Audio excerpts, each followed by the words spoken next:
पद्धतीचा मेल आलेला आहे.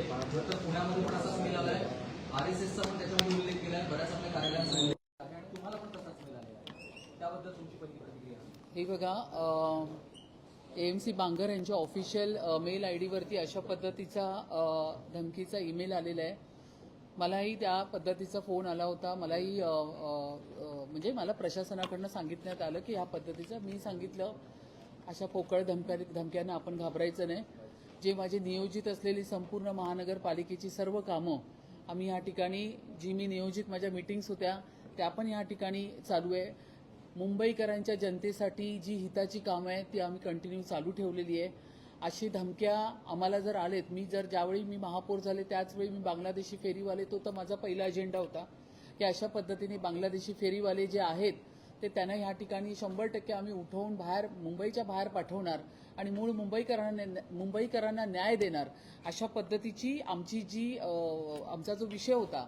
मग मी या ठिकाणी महापौर म्हणून असेल की उपमहापौर म्हणून गाडी असतील, आम्ही सर्वजण नेहमीप्रमाणे काम करतोय. नेहमीप्रमाणे सकाळी जरी तो मेल मला कळाला तरी मी या ठिकाणी आलेले आहे.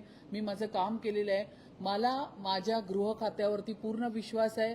मला माझ्या मुंबई महानगरपालिकेचे जे प्रशासन आहे आणि जे सुरक्षा प्रशासन आहे त्याच्यावरती मला पूर्ण विश्वास आहे. तर त्यामुळे अशा पोकळ धमक्यांना महापौर रितू तावडे घाबरणार नाही. सुरक्षेमध्ये वाढ करण्यासंदर्भातल्या काही सूचना आपण दिलेल्या आहेत का? किंवा कारण डॉगस्पॉट मगाशी येऊन गेलं, तपासणी करून गेलं, कारण मेल आलेला आहे, पण सुरक्षेत वाढ करण्यासंदर्भातला काही निर्णय? बघा, अशा पद्धतीच्या जेव्हा मेलवरती धमक्या येतात तर त्यामुळे सुरक्षा प्रशासनाचं ते कामच आहे आणि ते त्यांनी केलंच पाहिजे. या ठिकाणी डॉग स्क्वॉड वगैरे त्यांची संपूर्ण यंत्रणा येऊन त्यांनी महापौराचं पूर्ण दालन असेल, महापौरांची गाडी असेल, हे सगळं त्यांनी चेक केलेलं आहे. मुंबई महानगरपालिकेची बिल्डिंग चेक केलेली आहे. मी फक्त एवढेच आदेश दिले की आता आज जे बाहेरचे आपल्याला भेटायला येतात त्यांना मात्र आज पाठवू नका आणि स्ट्रिक्टली संपूर्ण चेकिंग जी आहे ती मुंबई महानगरपालिकेचे जेवढे दरवाजे आहेत त्या दरवाज्यावरती तुम्ही कडक व्यवस्था करा. मी हेही सांगितलं की मुंबई महानगरपालिकेमध्ये फक्त एक मुंबईची महापौर बसत नाही, मुंबईचे संपूर्ण प्रशासन, ॲडमिनिस्ट्रेशन आणि मुंबईकर येणारे आपापली पत्र घेऊन. तर त्यामुळे ह्या गोष्टीची काळजी घेणं अतिशय गरजेचं आहे. परंतु अशा पद्धतीने धमक्या देऊन या ठिकाणी जर त्यांना वाटत असेल की महापौर थांबेल, उपमहापौर थांबेल किंवा महाराष्ट्राचे इतर महापौर थांबतील तर हे काही त्यांचं साध्य होणार नाही. आम्ही आमचं काम मुंबईच्या हितासाठी, मुंबईच्या सेवेसाठी, मुंबईकरांसाठी हे करतच राहू. महानगरपालिका, CM ऑफिस, RSSचं हेडक्वार्टर आणि सगळं महत्त्वाच्या जागेने धमक्या देण्यात आलेल्या आहेत आणि विदेशी हात आहे काय मागे किंवा विदेशातून हे सगळं केलं जाते असं नाही. ह्याची सगळी माहिती ही गृह खातं किंवा महापालिका प्रशासन सुरक्षा घेईल. ही संपूर्ण माहिती काय आहे त्याची मी त्यांच्याकडनं माहिती, इन्फॉर्मेशन जी पण आहे ती कलेक्ट करेन नक्कीच. मॅडम, महानगरपालिकेसंदर्भात आणखी एक महत्त्वाचा मुद्दा आहे. मुळात जोडे उड्डाणपूल, त्याला 2021 मध्ये जेव्हा काम सुरू होतं त्याच वेळेला एक अहवाल आलेला होता आणि त्या अहवालामध्ये काय त्रुटी आहेत हे सांगितलेलं होतं. तरीही त्या त्रुटींवरती काम न करता आत्ता काम झालंय का? हे खर्च एवढा करून पण पुलावरचे पॅचेस आपण पाहिले, तुम्ही स्वतःच पाहणी पण केली. गोरेगाव येथील मृणालताई गोरे उड्डाणपूल त्याचं मी कालच जाऊन पूर्ण पाहणी करून आली. 2021चा जो दक्षता खात्याने या ठिकाणी अहवाल दिला होता, एकतर त्या अहवालाच्या बाबतीत मला महानगरपालिकेने काहीच कळवलं नाही. तर त्यामुळे आता तुमच्याकडनं जी इन्फॉर्मेशन मिळाली आहे त्याची मी माहिती पूर्ण घेणार. पण तरी पण पाहणीच्या वेळी जी मला क्वालिटी दिसली ती तर मला व्यवस्थित दिसली. माझी फक्त एकच त्या ठिकाणी मागणी होती, ते म्हणजे त्याचं जे फायनल प्रॉपर जे फिनिशिंग करायचं होतं उड्डाणपुलाच्या बाबतीत ते मला कुठेतरी अनइव्हन दिसलं. काही थोडे पॅचेस दिसले तर काही ठिकाणी हम्प्स दिसले. तर मी त्यांना सांगितलं ते तुम्ही काढून टाका आणि ह्याची दक्षता कमिटीने किंवा ह्या ठिकाणी विजिलन्स असेल किंवा IIT मुंबईसारख्या प्राधिकरणाला आपण सांगितलेलं आहे की ह्याचा पूर्ण अहवाल मला ह्या ठिकाणी देण्यात यावा.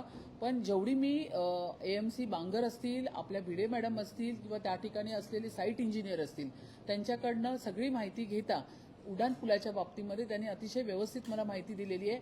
विषय फक्त पॅचवर्कचा होता. ज्या ठिकाणी आपल्याला पॅचवर्क दिसले ते अनइव्हन दिसले.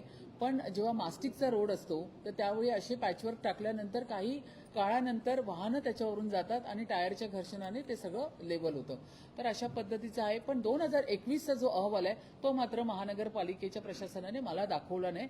तर त्याची माहिती मी नक्कीच घेईन.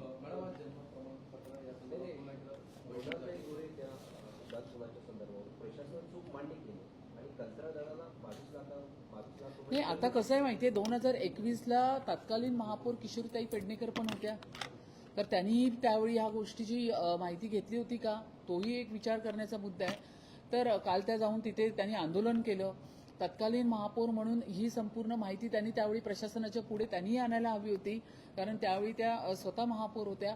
पण हा सगळा जरी विषय असला तरी आता मला तुमच्याकडनं जर ही बाब लक्षात आली आहे तर ह्याची पूर्ण इन्फॉर्मेशन माहिती मी घेणार आहे. मला मध्ये म्हटलेलं होतं 1:11 की 10 मिनिटांची वेळ आहे, त्यावेळेला तुमची इथे बैठक चालू होती. बैठक कसली होती, बैठकीमध्ये काय निर्णय झाला आणि ही अच्छा. बैठक होणं याच वेळेला काय नेमकं? 1:11 आता आपले 1:58 झाले, तर त्यामुळे एक लक्षात घ्या, ते जाऊ दे, आपण काम करत राहूया. मला एक गोष्टीचा फार आनंद होतो की या ठिकाणी आमचे ज्येष्ठ नेते आणि ईशान्य मुंबईचे माजी खासदार आदरणीय किरीटभाई सोमय्या यांच्या खरोखर कामाला मी सॅल्यूट देते. या ठिकाणी 19,734 जन्म प्रमाणपत्र बनावट असल्याचं या ठिकाणी आपल्याला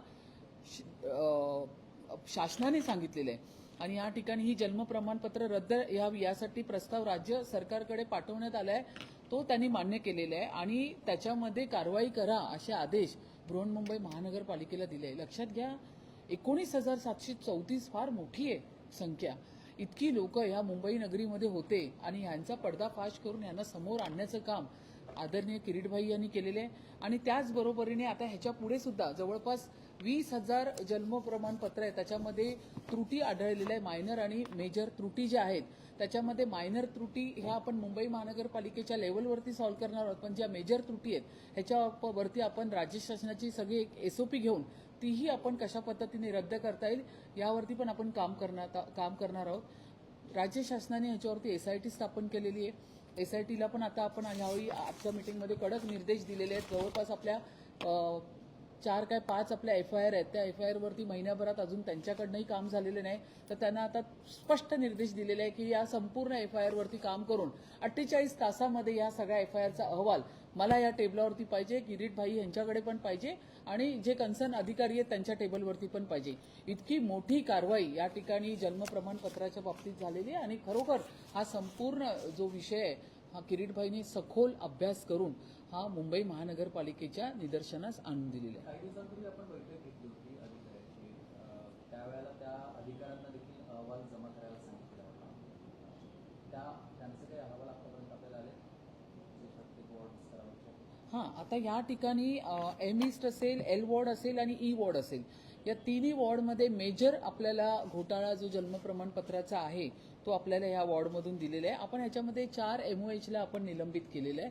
बाकीची जे मुवमेंट आहे, जी कारवाई, आता मी ज्यावेळी ह्याची विचारणा मी आणि किरीटभाईंनी केली तर MOH एकतर आपल्याकडे भरती प्रक्रिया जरा स्लो असल्यामुळे जे कन्सर्न आता जे इतर MOH आहे त्यांना या सगळ्या कामामध्ये आपण लावलेले आहे. तर या ठिकाणी जे 20,000 आपल्याला जन्म प्रमाणपत्र मग त्याच्यात मायनर आणि मेजर त्रुटी दिसतात आहे त्याच्यावरती काम करण्याचं काम आपल्याला MOH कडूनच मिळणार आहे. तर ते घेऊन आपण ती पूर्ण लिस्ट आपण शासनाकडे पाठवतोय आणि त्याच्यामध्ये शासनाचं फक्त त्याच्यामध्ये एवढंच धोरण आहे की मूळ जे असतील जन्मचे ज्याचे प्रमाणपत्र आहेत त्यांना ठेवून त्यांच्याच नावाने जे बोगस तयार झालेले ते इमिजिएट रद्द करण्यात येईल. आणि काही दिवसापूर्वी शिवसेना नेते संजय निरुपम यांची पत्रकारिता झाली, त्यातून थेट आरोप असा केला होता की एकही बांगलादेशी फेरीवाला सापडलेला नाहीये, यावर आपलं मत आहे?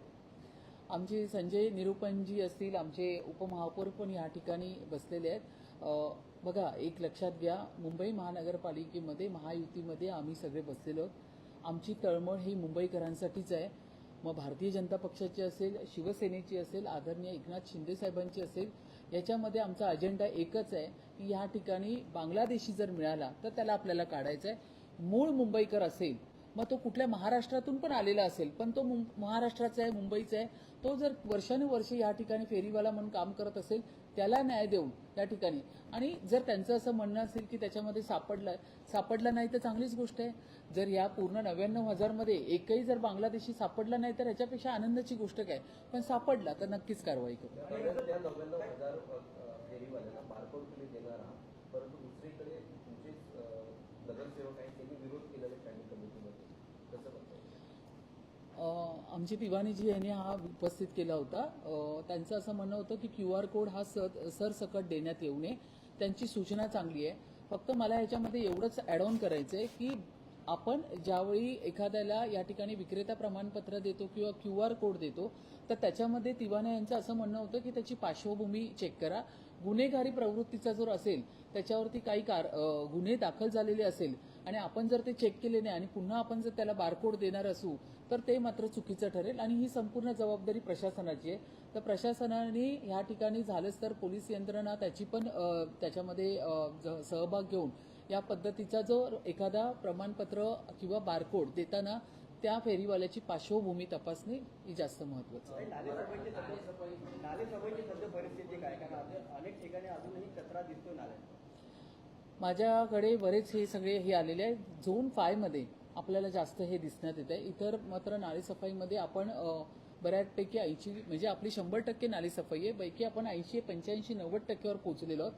झोन 5 मध्ये मी जेव्हा काल पूर्ण रिव्ह्यू घेतली तर तो फ्लोटिंग गाळ परत येतोय. इव्हन पंतनगरचा सोमयान आला त्याच्यामध्ये पण मला काही परत व्हिडिओज फोटो आले, पण ते परत पाहता त्याच्यामध्ये सगळा तरंगता फ्लोटिंग पूर्ण गाळ तो परत वरून असा खाली येतोय.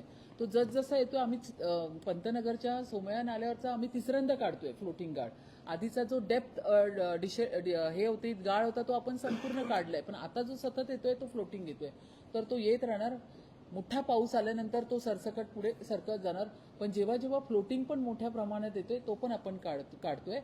मी असं म्हणणार नाही की पूर्ण, पण झोन 5 मध्ये थोडं स्लो काम चालू आहे तर त्याच्यावरती आमचं जास्त लक्ष आहे. बाकी आम्ही इतर नाले बऱ्यापैकी आमचे क्लीन झालेले आहेत. मॅडम, मराठी भाषेसंदर्भात मराठी पाट्या असायला हव्यात म्हणून त्या पाट्या आपण त्याची मोहीम सुरू केली होती. आता तिची 13 तारखेपर्यंत पहिला टप्पा संपेल. हे सगळं चाललंय, पण दुसऱ्या बाजूला याच मुंबईमध्ये जर नोकरी संदर्भातला एक महत्वाचा मुद्दा आलाय. एका कंपनीला जाहिरात काढली आणि जाहिरातीत मराठी भाषिक वरून इतर भाषिकांना संधी दिली जाते, तर त्याचं जाहिरातीत थेट म्हटलं जातं. गुजराती मारवाडी नाही, मुंबई आणि महाराष्ट्र हे मराठी माणसाचं आहे. मुंबईने सगळ्यांना सामावून घेतलेलं आहे. मुंबईने मुंबई महानगरीने मूळ मुंबईकर, मूळ मराठी भाषेची मुंबईकरांनी सर्व जाती धर्मांना इथे सामावून घेतलेलं आहे आणि सगळ्यांचाच आदर ठेवलेला आहे. पण तुम्हाला इथे आल्यानंतर तुम्ही तुमच्या भाषेमध्ये जरी व्यवसाय केला पण तुमच्या बोलीभाषेमध्ये मराठी ही भाषा आलीच पाहिजे. काही ठिकाणी जर त्यांनी आम्हाला सांगितलं की आम्हाला 1 महिना 15 दिवस शिकण्यासाठी द्या तर आम्ही द्यायला तयार आहोत. या ठिकाणी मुंबईकरांचं मन फार मोठं आहे, उदार मनाचे मुंबईकर आहे. तुम्हाला या ठिकाणी जर 1 महिना हवा असेल, 15 दिवस हवे असतील, 20 दिवस हवे असतील मराठी भाषा शिकण्यासाठी ते घ्या, पण तुम्ही मराठी या ठिकाणी मुंबई आणि महाराष्ट्रात नक्कीच बोला, हा माझा आग्रह असेल. झालंय का माहिती? त्यांनी जाहिरात दिली त्या कंपनीला. नाही, तसं जर असेल फक्त गुजराती आणि मारवाडी यांना मराठी व्यक्ती वगळता नाही तर त्याच्यावरती अशा पद्धतीचं जर असेल तर मी पूर्ण माहिती घेईल आणि त्यांना आमच्याकडनं नोटीस पाठवली जाईल. अशा व्यक्तींवरती कारवाई केलीच पाहिजे. मराठी भाषेसाठी आम्ही फार आग्रही आहोत. मुंबईमध्ये संपूर्ण समाजाच्या जातीच्या पंथांना आपण सामावलेलं आहे, पण तुम्ही या मुंबईमध्ये असताना तुम्हाला मराठी ही आलीच पाहिजे, हा महापौर म्हणून माझाही आग्रह आहे.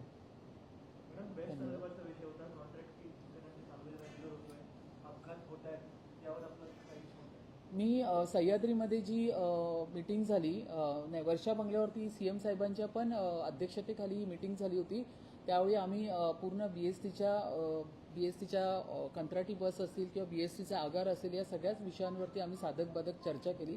पण त्यावेळी मी हा विषय काढला होता की आपण जे वेटलिस्टवरती ज्या बसेस आपण घेतलेल्या आहेत तर त्यांच्या ड्रायव्हर लोकांना व्यवस्थित प्रशिक्षण दिलं जात आहे का? कारण आतापर्यंत जेवढे ॲक्सिडेंट म्हणजे मी महापौर म्हणून पण झाल्यावरती मग ते कुर्ला असेल, भांडूप असेल आणि परवाच ते झालेलं दादरचं जर असेल तर या ठिकाणी आपल्याला बसेसची काय यंत्रणा आहे आणि त्याच्यावर ठेवणाऱ्या ड्रायव्हरची किती त्याचं पूर्ण माप झालं पाहिजे की त्या पद्धतीचं त्याला प्रशिक्षण दिलं आहे का? ही संपूर्ण कंत्राट दिलेल्या ज्या ऑलेक्ट्रा वगैरे काय असतील कंपन्या, त्या कंपनीच्या बाबतीत मी कृष्णा विश्वासराव यांच्याशी त्या बाबतीत बोललेले आहे. पण एक मात्र आहेच की कंत्राट बस देण्यावरती माझी थोडी नाराजी आहे. मी जेवढी माहिती घेतली तर एक साधारण 2-2.5 हजार आपले बस आहेत, तर बाकीचे नाही 250 58 मला वाटतं आपली स्वतःची बसेस आहे आणि जवळपास 2-2.5 हजार खाजगी आपण त्या ठिकाणी घेतलेले आहेत. तर यावरती मला असं वाटतं कृष्णाताईंबरोबर मी नक्कीच चर्चा करेन की आपण पूर्वीसारखी का नाही पद्धत आणू शकत. आणि समजा तर आपली BST जर यामध्ये तोट्यामध्ये असताना त्यांना जर हा विषय करावा लागतोय, घ्यावं लागतंय, तर मग त्या ड्रायव्हरला चांगलं प्रशिक्षण द्या. पूर्ण माहिती घ्या, त्यांनी व्यवस्थित प्रशिक्षण घेऊन त्याच्यावरती त्यांनी चालक म्हणून जायला हवं, हा माझा आग्रह असेल. ज्या ठिकाणी अपघात होत आहेत आणि त्या ठिकाणी जे म्हणजे गाडी चालक जे आढळून येत आहेत ते कंत्राटीच असतात असं दिसतं. नाही, आता ही जी कंत्राट पद्धतीवर आहे त्याच्यावरती कंत्राटीच बस चालक आहेत आणि बस पण कंत्राटीच आहे.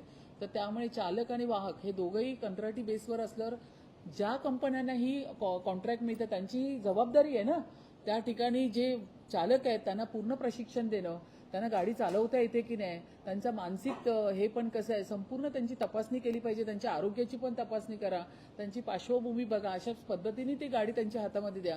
कारण ह्याच्यामध्ये होतंय काय, रस्त्यावरती नियमाप्रमाणे चालणारा माणूस आज बळी पडतोय त्यांच्या चुकींमुळे. आज जर कुर्ल्याचं ऍक्सिडेंट बघितलं, भांडूपचं बघितलं आणि आता आपण दादरचं पण बघितलं, तर हे होता कामा नये अशा पद्धतीने. तर मला तर तुम्ही पर्सनली विचारणार तर मला तर काही हे आवडलेलं नाहीये. तर ह्याच्यावरती मी सेठ मॅडमशी पण बोलणार आहे BSTच्या आणि ताईंशी सुद्धा ह्याच्यावरती मी चर्चा करणार आहे.